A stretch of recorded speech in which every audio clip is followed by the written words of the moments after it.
Hola. Como organizar una conferencia es un montón de laburo, me encantaría empezar por pedir un aplauso para los organizadores por haber hecho todo esto y por invitarme. Gracias. ¿Cómo se maneja esto? Bueno, yo soy Karen. Estuve en el Harvard Innovation Lab, como dijeron recién. Actualmente trabajo en Drive como software engineer y oficialmente soy licenciada en educación. Algunas cosas sobre mi pasado, presente de JavaScript es que organicé la NodeConf y Meetup.js durante un montón de tiempo.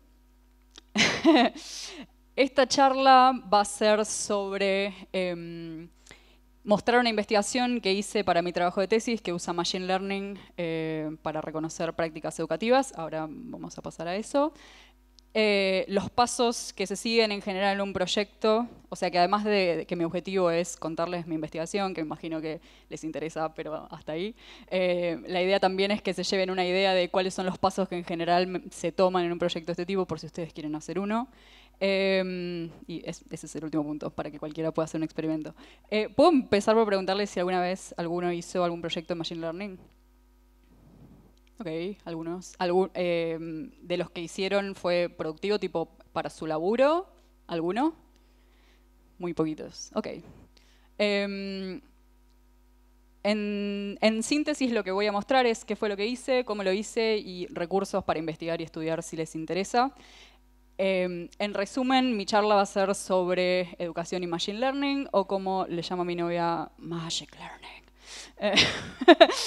Eh, La primera pregunta de todas que voy a hacer y de donde salió la idea de la investigación es, algunas veces cuando uno está dando clase o cuando está como estudiante, muchas veces los profesores y profesoras hacen preguntas y que todos contestamos desde la inercia o sin realmente prestar atención. Por ejemplo, la pregunta más normal es, ¿se entendió?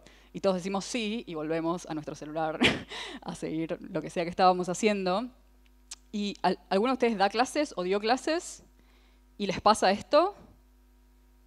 ¿Que hacen preguntas y nadie contesta? ¿O que contestan así? Ok, bien. Entonces, de esta pregunta a mí me surgió la duda de por qué será que la escuela permite esto. O sea, ¿por qué será que en las clases somos capaces de hacer preguntas y uno como estudiante a veces puede transitar toda su educación sin haber pensado en ningún momento? Y si hay algo en la dinámica del aula que permite eso. En definitiva, mi pregunta es si habrá alguna manera de mejorar las preguntas que hacemos en la escuela para que haga pensar a los estudiantes. Em, la respuesta desde la pedagogía es que hay una forma de hacer mejores preguntas en el aula que lleven a que los estudiantes y las estudiantes piensen. Hay una categorización grande que es la de preguntas abiertas y cerradas. Las preguntas cerradas en general son las que se pueden contestar con sí o con no, o que tienen una respuesta correcta, y son las que la escuela está llena de esas preguntas. Como por ejemplo, ¿en qué año fue la Revolución Francesa? O sea, yo puedo saber o puedo no saber la respuesta a esa pregunta, pero no hay mucho margen para más nada. O sea, un docente que hace esa pregunta está apelando a la memoria del estudiante. O sea, no lo está haciendo pensar. O sea, puede acordarse en la respuesta y chao. Esas son las preguntas que se considerarían menos mejores para el aprendizaje. Y después están las preguntas abiertas, que son las que en general se asocian a aprendizajes significativos o aprendizajes a cuando hacemos a los estudiantes pensar en un tema que nunca habían pensado. Por ejemplo, ¿por qué piensan que un papel flota cuando lo colocamos arriba del agua? Esta pregunta también, de alguna manera, tiene una respuesta correcta, pero para poder contestarla, en el mejor de los casos tengo que hacer un experimento para ver y empezar a experimentar cosas para probar. Esta es una pregunta que en general se considera que es mejor que la anterior, porque nos ayuda a pensar un poco más. Entonces, lo que yo... Fin del capítulo educativo. Gracias.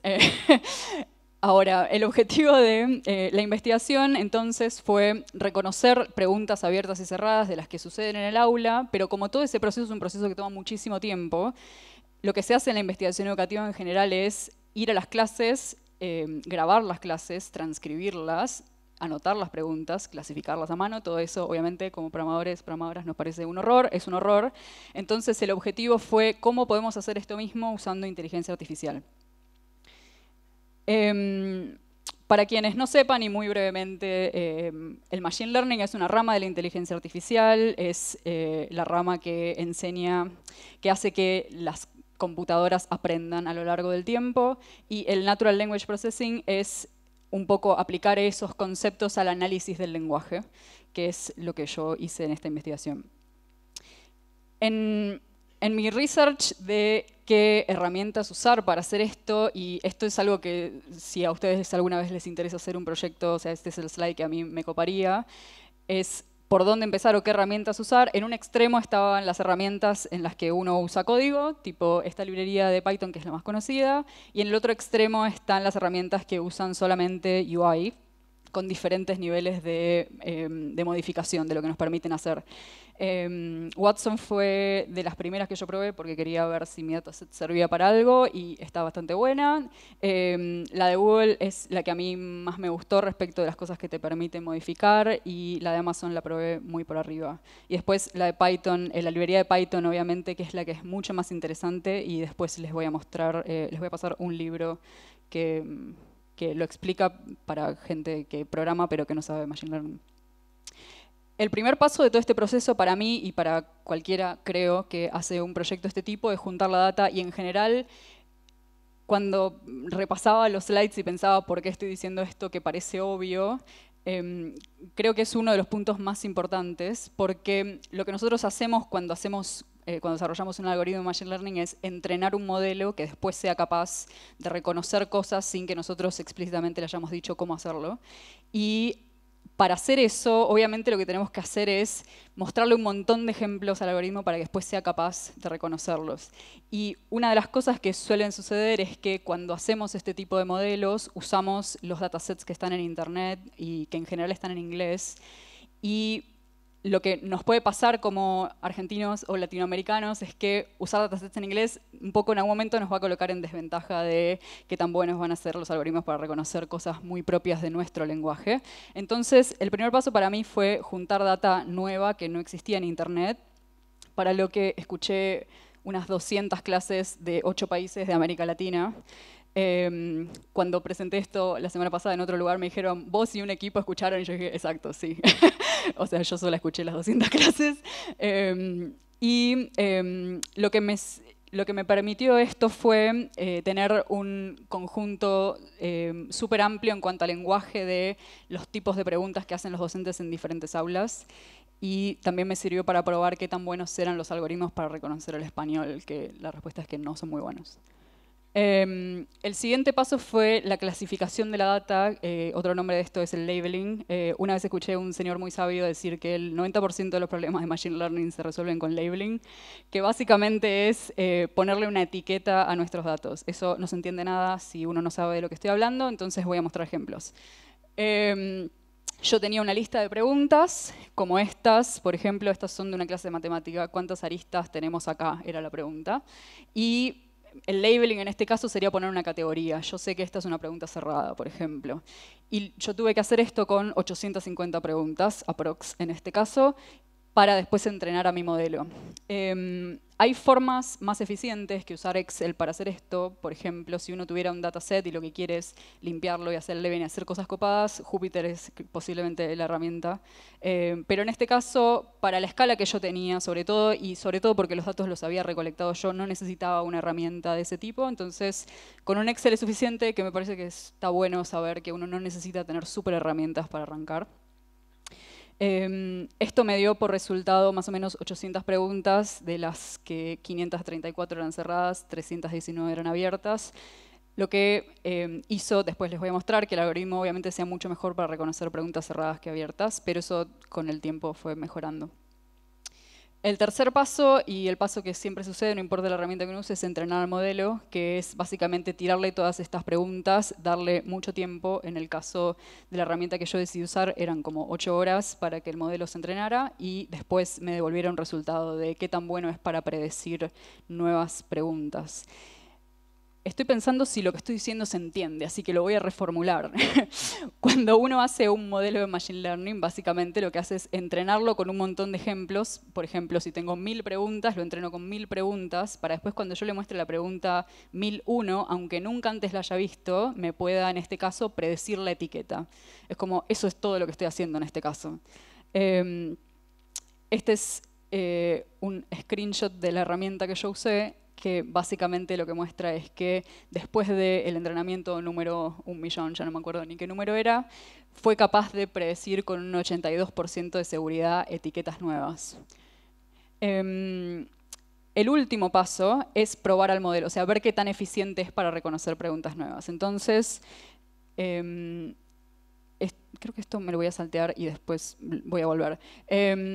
Básicamente lo que uno hace al probar al modelo es tirarle, como les decía antes, una pregunta que nunca antes le hayan mostrado y ver si la puede reconocer correctamente o no. Y tirar al modelo todas las veces que sea necesario hasta llegar a un resultado que los convenza. O que los papers digan que es un buen resultado. Y en general lo que se hace es usar 3 datasets. O eso es lo que yo creo y aprendí en mi investigación. El primero es el training dataset, que es el que en este caso yo usé para entrenar al modelo, el de las 800 preguntas. Después hay un dev dataset que uno lo que hace es de ese gran dataset separar un grupo chiquito de preguntas para después ir probándolo para ver si es efectivo o no. Y el último es el test dataset con el que yo en mi caso elaboré el resultado final. Con ese dataset fue que dije, con este porcentaje de acierto puede predecir preguntas nuevas, que deberían ser, en este caso, preguntas completamente nuevas que nunca antes haya visto el algoritmo. Y en esta parte, mi plan era jugar persona versus máquina y que todos nosotros hagamos predicciones y ver si somos tan malos o mejores que la máquina, pero como usar herramientas es así, la API de Google con la que lo hice está caída, así que no lo puedo hacer. Pero igual me encantaría que juguemos para ver si se entendió algo de lo que dije y explicar algunas otras cositas. Voy a volver a mis ejemplos del principio. Este era un ejemplo de pregunta cerrada. ¿En qué año fue la Revolución Francesa? Este era un ejemplo de pregunta abierta. ¿Por qué piensan que un papel flota cuando lo colocamos arriba del agua? Así que les voy a preguntar y quiero que levanten la mano que si esta pregunta es abierta o cerrada. ¿Qué les parece que pasa si mezclamos agua con azufre? ¿Quién piensa que es abierta? Ok. ¿Quién piensa que es cerrada? Bien. Sí, estoy segura de que si lo hubiésemos hecho con una aplicación nos daría tipo el mismo número que el algoritmo. Es como más o menos el 89% dijo que es abierta, que está bien, es una pregunta abierta, y algunos dijeron que es cerrada. Es una pregunta difícil porque es una pregunta que tiene una respuesta correcta, pero en general para el algoritmo es difícil porque dice qué les parece, entonces el qué les parece da a pensar que tal vez es abierta. En fin, la siguiente. ¿Cómo podemos hacer para probar que este material es sólido? ¿Quién piensa que es abierta? ¿Quién piensa que es cerrada? Ok, la pregunta es abierta y también la mayor parte acertó. ¿Por qué este programa no funciona? ¿Quién piensa que es abierta? ¿Quién piensa que es cerrada? Creo que en esta se equivocaron más y posiblemente el algoritmo también se hubiera equivocado. Esta es una pregunta cerrada porque si bien dice por qué, apunta a una respuesta muy concreta, como sabemos o no sabemos si es correcta o no la respuesta. Tengo más, pero me imagino que es aburrido, así que voy a pasar a las partes de los recursos, que es, estos son 2 libros que yo estudié y, bueno, leí y estudié, que son muy buenos si están empezando. El primero es Collective Intelligence, que usa Python para muestra algunos algoritmos sencillos de Machine Learning, cada vez los vuelve más complejos y está re bueno. Usa ejemplos concretos. Si uno solamente sabe programar y nunca hizo nada, incluso si no sabes mucha matemática, lo podés hacer y está buenísimo. Y el segundo es Natural Language Processing con Python, que fue de los que más usé para hacer esto, que básicamente explica todo el proceso que hay que hacer para analizar el lenguaje con Machine Learning. Y creo que eso es todo. Gracias.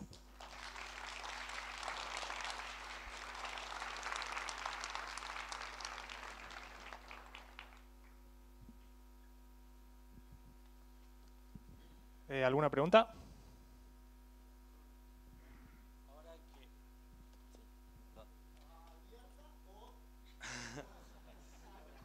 Sí, yo quería saber cómo si esto, ahora que tenés el modelo y hace predicciones, lo van a llevar a algún...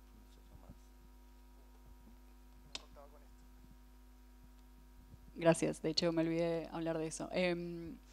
Esta herramienta, así como está, es una herramienta que se va a usar para la investigación educativa, o sea que es algo que ya se hace, analizar preguntas y no sé qué.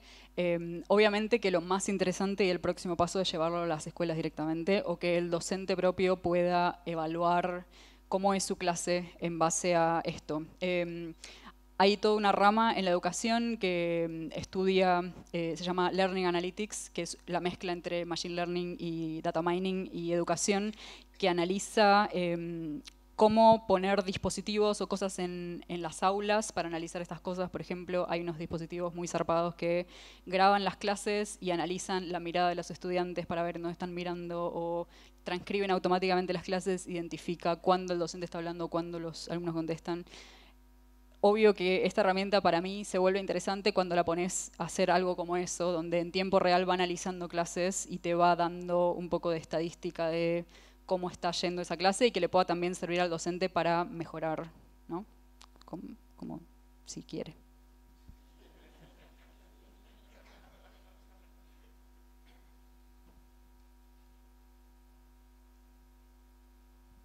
Hola, hola.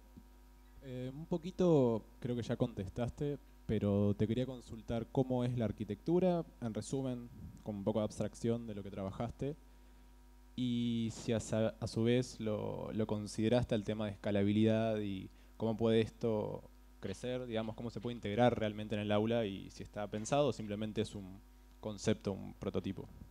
Sí. Es una buena pregunta si es un prototipo. En mis días humildes te diría que sí, obvio que sí. Pero como es una tesis, me gustaría pensar que tiene alguna validez. Para mí, el tamaño del dataset podría ser mucho más grande. No creo que ninguna investigación de verdad tenga 800 items que pueda considerarse serio. Para mí debería ser tipo arriba de 10.000. Lo que tiene de puntual este experimento es que es un montón de plata y esfuerzo armar el dataset. Para mí el próximo paso sería ese, agrandar el dataset y después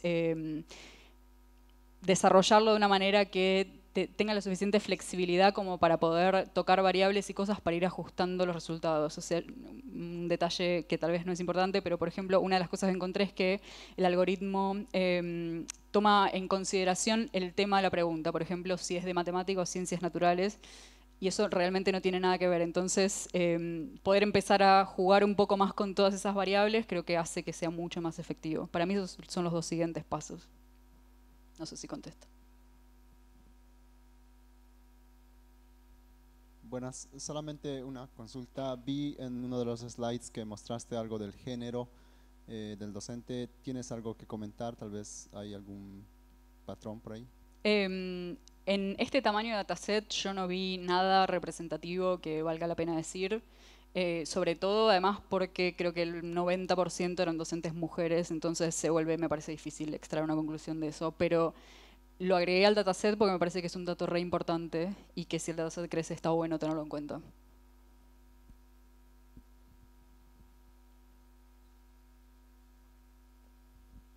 Eh, Cuando mostraste el origen de los datos estaban desbalanceados, o sea, países como Perú y Chile tenían muchos datos y los demás tenían muy pocos. Los resultados también los abriste por países y había alguna diferencia con eso.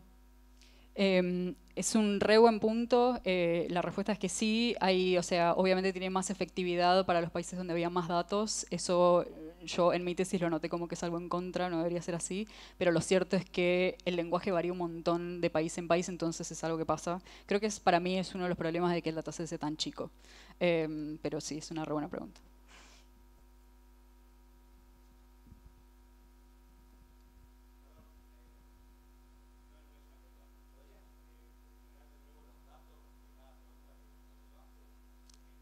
Sí. Perdón, mi pregunta era muy sí. parecida a esa, era exactamente, ya que estamos yendo a eso, Ujú. era ¿cómo es el trabajo o el decision procedure que tomaste o que recomendás para justamente elegir las columnas, las dimensiones? Yo en principio, y por la escala de mi trabajo, que es como muy humilde, tomé las que eran importantes para mi análisis y donde veía que desde lo pedagógico podía haber alguna variable que me interesara analizar. Esa, la verdad, fue mi única decisión de qué columnas agarrar. Entonces, el nivel educativo en general, en la investigación educativa, se considera que, qué sé yo, hay impacto en los tipos de preguntas que se dicen, entonces era un dato que me interesaba guardar, y lo mismo con el género del docente, por ejemplo. Después, la única que no mencioné es que yo para la clasificación usé una subcategorización además, que es mucho más detallada, que es la que se ve en la tercera columna, que esa también está extraída de bibliografía de educación, y que en realidad es la que se usa en general para la investigación educativa. Yo hablo siempre de preguntas abiertas y cerradas y no de la subcategorización por el tamaño del dataset, porque me parece que no tiene sentido, porque los grupitos se vuelven muy chiquitos, pero sí, la verdad es que el razonamiento fue columnas que tuvieran relevancia para un análisis de educación respecto a lo que yo sabía. Eso fue. ¿Alguna otra pregunta?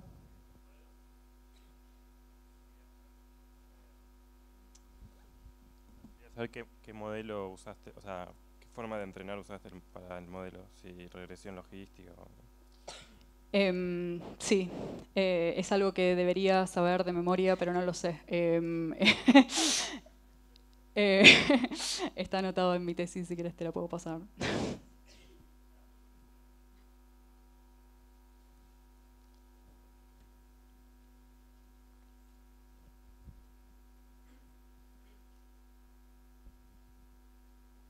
Yo tenía una consulta, habías nombrado alguna dificultad con el castellano. Yo había intentado en un trabajo que hacíamos análisis en redes sociales de predecir o, bueno, de obtener en realidad el sentimiento de conversaciones. Y en castellano no, me re frustré porque me complicó un montón. Vos nos contaste que tuviste que armar datasets nuevos. ¿Tuviste dificultades en obtener diccionarios o temas, bueno, que tienen que ver con la forma de hablar, no sé, particularmente del argentino y demás? Sí. Mi experiencia, y me gusta escuchar que a vos te pasó lo mismo, yo pensé que era tipo ignorancia mía, mi experiencia fue que con las preguntas que eran de aulas de España tenía mucha más capacidad para predecirlo, que me imagino que tiene que ver con que los alumnos en general se entrenan, sobre todo para estas herramientas tipo third party, tipo están más entrenados con datasets tal vez de España, esa fue mi conclusión, pero sí, no recuerdo tu pregunta, pero sí tuve dificultades y un poco tuve que elaborar el dataset por eso y otro poco también porque puntualmente lo que yo necesitaba era difícil de conseguir y no existía. Bueno. Estaba esperando que no hubiera ninguna pregunta para poder irme. Sí, bueno, es lo que hay. ¿Hiciste algún tipo de estudio comparado con datos en otro idioma, particularmente inglés? Digo, porque, a ver, generalmente muchos algoritmos y muchos set de datos funcionan mejor en inglés por una cuestión muy simple. El inglés es la lengua franca de la investigación hoy en día. Entonces, digamos que vende más si tenés set de datos en ese idioma, más allá del imperialismo y todo eso. En realidad, esa es algún tipo de estudio comparado. No lo hice. Me parece que vale la pena hacerlo. Pero sí hay un montón de gente haciendo cosas re interesantes. Creo que el hecho de que hubiese tantas cosas hechas en inglés respecto de preguntas y análisis estadísticos de este tipo en inglés y que no hubiera en español fue un poco lo que hizo que quisiera hacerlo en español. Pero obvio que sería súper valioso hacer una comparación entre las dos cosas.